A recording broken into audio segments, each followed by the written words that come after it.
오늘 사건 상황실에 전해진 화제의 뉴스입니다. 음주운전 단속 중인 경찰을 들이받고 도주한 운전자가 검거됐습니다. 지난 18일 충북 충주의 한 도로에서 경찰들이 음주 단속을 벌이고 있습니다. 그런데 이때 한 승용차가 막무가내로 달리는데요. 잠시 후 2명의 경찰이 도로에 쓰러졌습니다.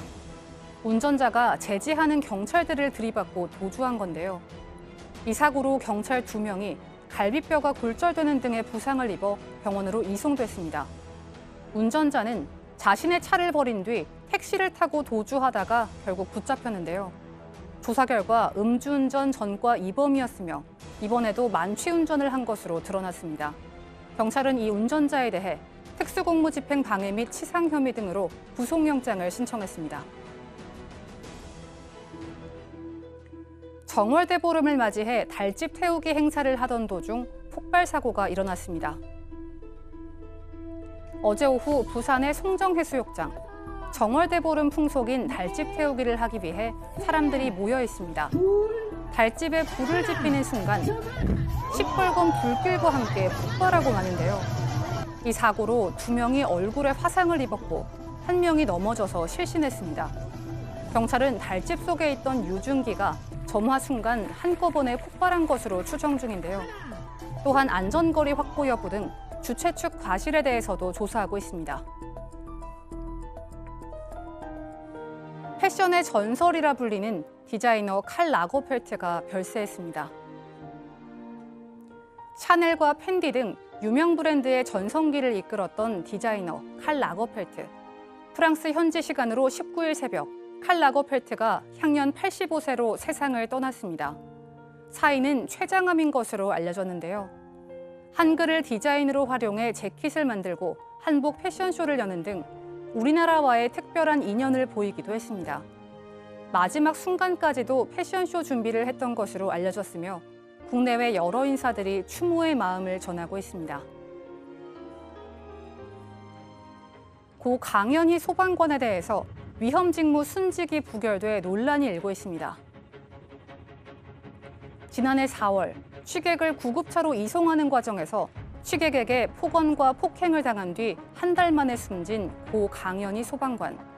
지난 15일 인사혁신처는 강 소방관이 위험직무를 수행하다가 순직한 것은 아니라고 결론을 내렸습니다. 공무원 재해보상법에서 정한 위험직무 순직 요건에는 맞지 않다는 건데요.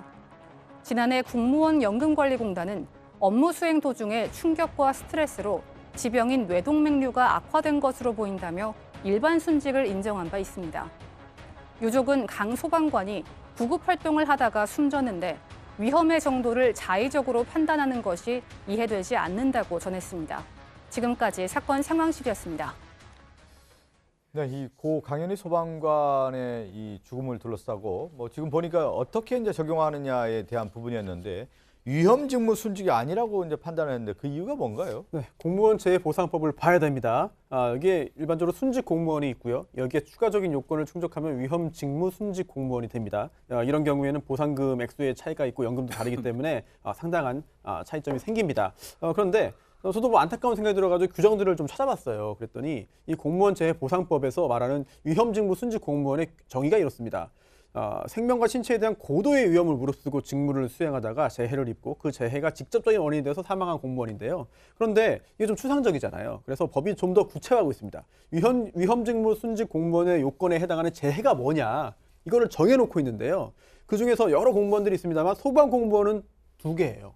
첫 번째가 재난 재해 현장에서의 화재 진압, 인명구조, 구급작업 또는 이를 위한 지원 활동이고요. 두 번째가 위험 제거를 위한 생활 안전 활동입니다. 그렇다 보니까 여기서 공무원 재해보상 심의회를 열어서 그 위원들이 의결을 한 건데 안타깝지만 현행 규정상 순직 공무원에 해당되지만 위험직무 순직 공무원은 아니다라는 그런 결정을 내린 거죠. 그러네요. 지금 보면 이제 이 강연희 소방관에 대해서는 이제 일반 순직으로 이제 인정을 했고 특히 위험직무 순직은 아니라고 이제 판단을 하다 보니까 좀 논란이 되고 있다는 소식이었습니다. 사건 상담실로 가죠.